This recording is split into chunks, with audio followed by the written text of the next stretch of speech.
The blip, blip, blop, blop, blop. A blip, blop, blop, blop. Blip.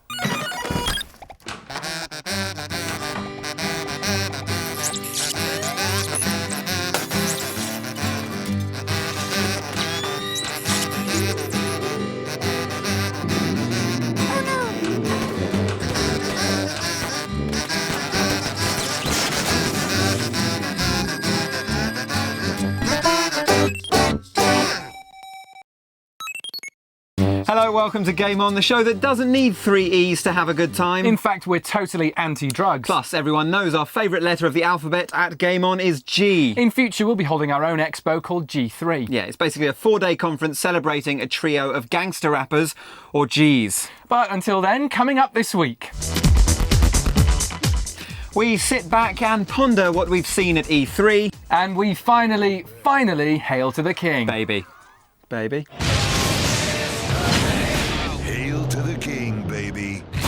But first things first, if you're into your games or your massive trades conferences, then you can't have failed to miss E3 this week. But if you did, it goes a little something like this.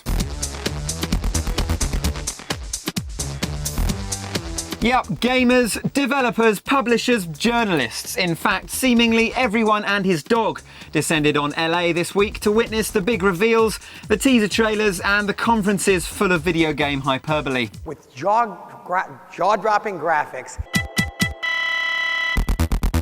Probably the most anticipated showcase this year was Nintendo's new console unveiling. Yeah, there was much speculation over the name. We even served up some suggestions like the Pooh, the Flush, and the HD Wee Wee. But in the end, after presumably months of brainstorming and blue sky thinking outside the box, Nintendo came up with... Welcome to the world of Wii U.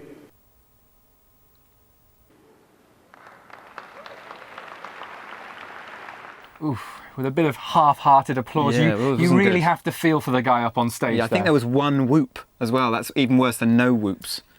One whoop. So the first thing we'd like to address head-on is the name, Wii U. Will I what? Wii U, stop making ridiculous jokes already about the name of the console. It's bad enough with the Wii. Don't. Nintendo big dog Rob Lowe, whose career has nosedived since The West Wing, told us where the name came from. Well, the Wii was about being inclusive and helping everybody play together. Whereas this one is more specifically about, with the touchscreen and the controller, and how you can play it yourself. We kind of brought the two together. It's nice. It's like us and you, and of course we, but never them, they, I, or those ones over there. Look, you're just listing pronouns now. You. Anyway, with such a poncy naming convention, how are Nintendo planning on reeling in the core gamers, as opposed to the middle-aged women who want to play a bit of golf in their lounge? They've already got them. They're all at it. You can have the TV off and game simply on the controller using the touch screen, or you can interact across both screens.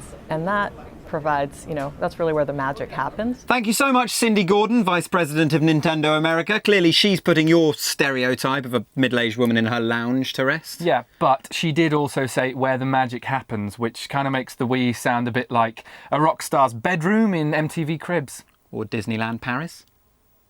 Oh yeah.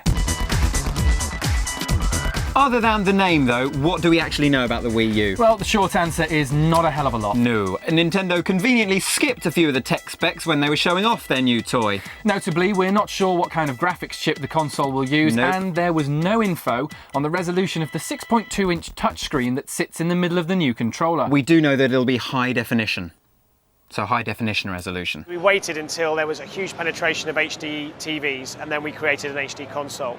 Well done, Nintendo. You've moved out of the Stone Age at last. The new controller might look a bit intimidating. Or more like a white Game Gear for the short-sighted. Yeah, but the U will also let you use old-style Wii controllers with it. And that 6-inch screen shares a video link with what's on the TV. And as Cindy said, you can play with the television switched off. Sounds pretty fancy. But we're a bit worried it could just be a useless perk. Yeah, it seemed like most people playing on the Wii U were looking at their controller screen rather than the TV. Kind of makes that brand spanking new HD input on the TV seem a bit of a waste of time, really, doesn't it? Maybe? As well as boasting new tech that may well be overtaken by Xbox and PlayStation fairly soon. Bit harsh. Well, true, but Nintendo brought the news of third-party support to E3. Yeah, with the likes of EA, Ubisoft and THQ now developing core titles for the Wii U, Nintendo could be pulled from the doldrums of casual gamerland and become a credible actual option for hardcore fans of AAA titles.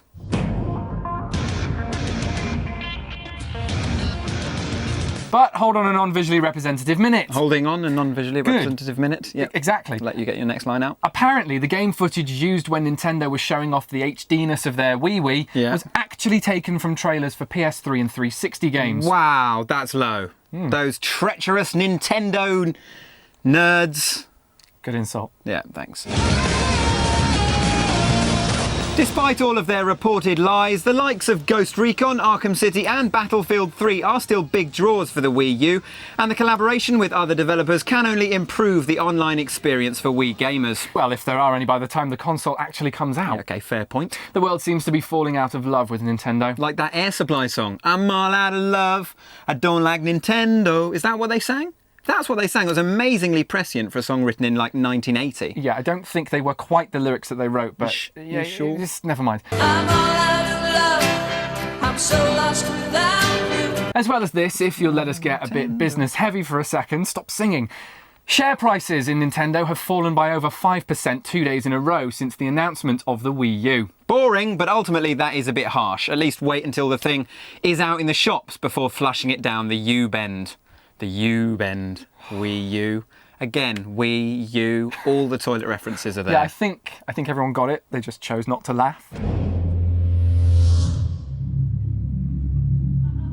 Of course, Nintendudes weren't the only people with a big announcement at E3. There was, of course, the official announcement of the PS Vita from Sony. The new handheld device that looks pretty cool, probably will be pretty cool, but ever the overly critical here at Game On, we've managed to find a flaw. That flaw is £239.99. Yeah, which last time we checked with the Bureau de Change is not a very fair rate for $250. I'm no economist. Still though, Sony probably have a good reason for charging more in the UK. Like making more money? You are a good businessman.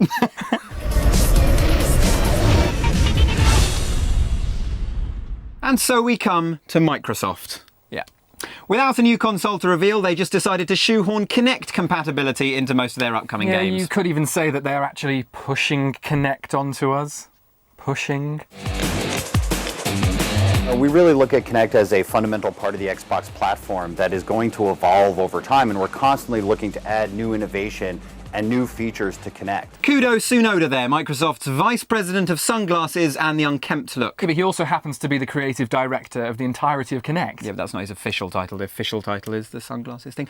Anyway, how is this new innovation going to affect playing games like Ghost Recon Future Soldier? Well, it'll definitely be more impressive than that annoying kid from the first Kinect ad. Xbox, play.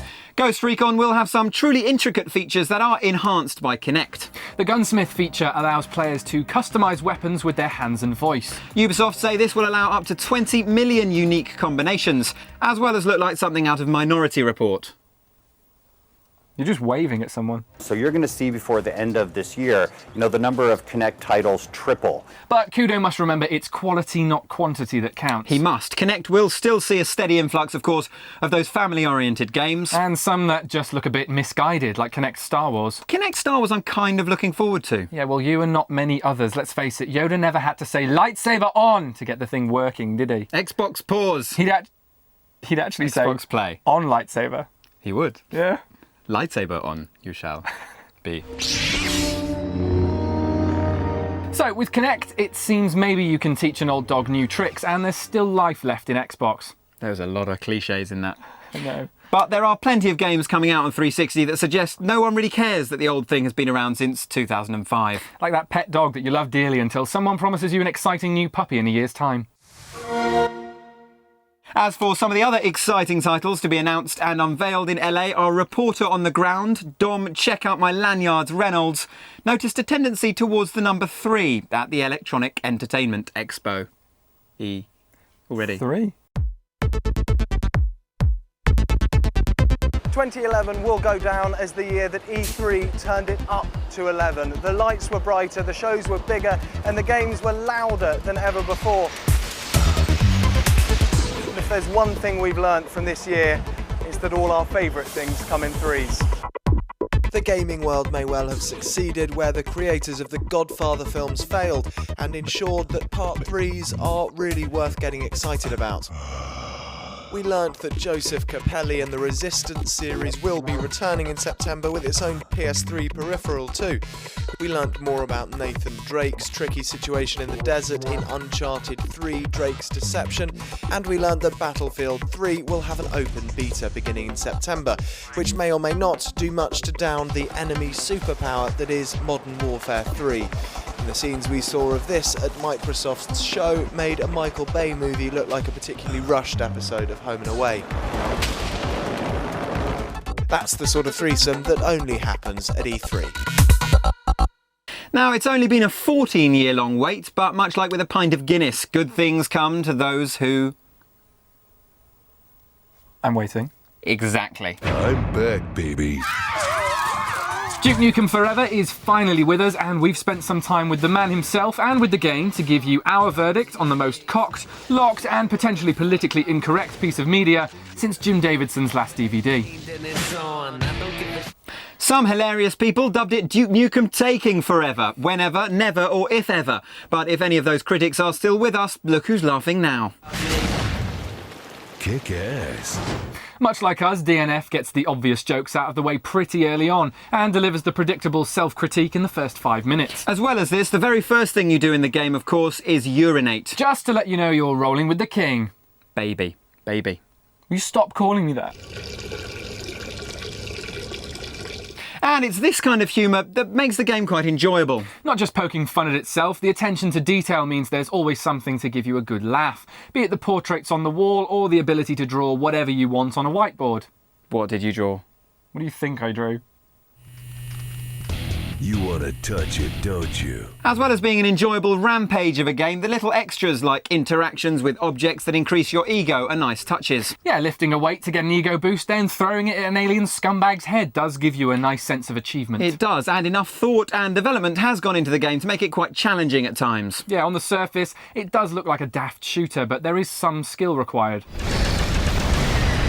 Having said this, some bits that are intended to add complexity and variety to the game just add frustration and annoyance. Yeah, Gearbox clearly know that Duke fans will have the patience of a saint, but even so, some of the mini-game sections can be overly tricksy and fiddly. Like driving a remote-controlled car around a locked room to push something out of a cat flap. Especially as you are Duke, you know, you'd much rather just smash your way in than play with a toy. Yeah, you just smash the back doors in.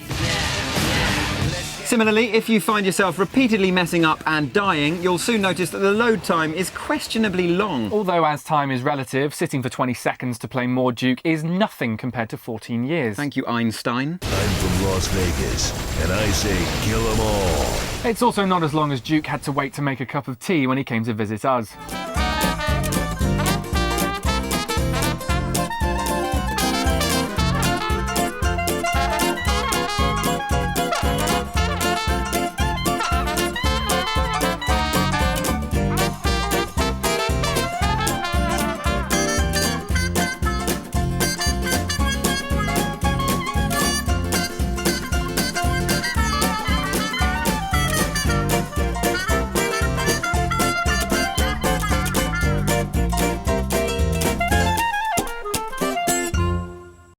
Probably just thought he'd put the kettle on while the game loads. Hilarious wisecracks and gentle ribbing aside, Duke Nukem Forever has some very positive aspects. It's a great relief from all the serious Warzone shooters we're used to, which we also said about Brink, but Duke does it much better with its big fat injection of humour, even if Bulletstorm kind of already did that. Still, the epic 14-year development is like a double-edged sword.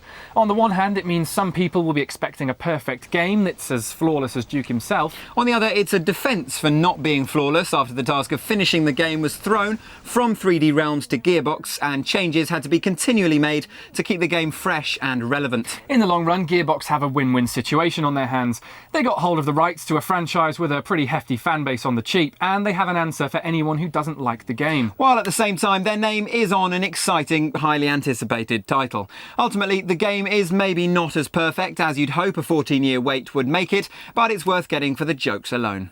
Yeah, we tried telling Duke this, but he disagreed. He did, yeah, so we challenged him to an arm wrestle.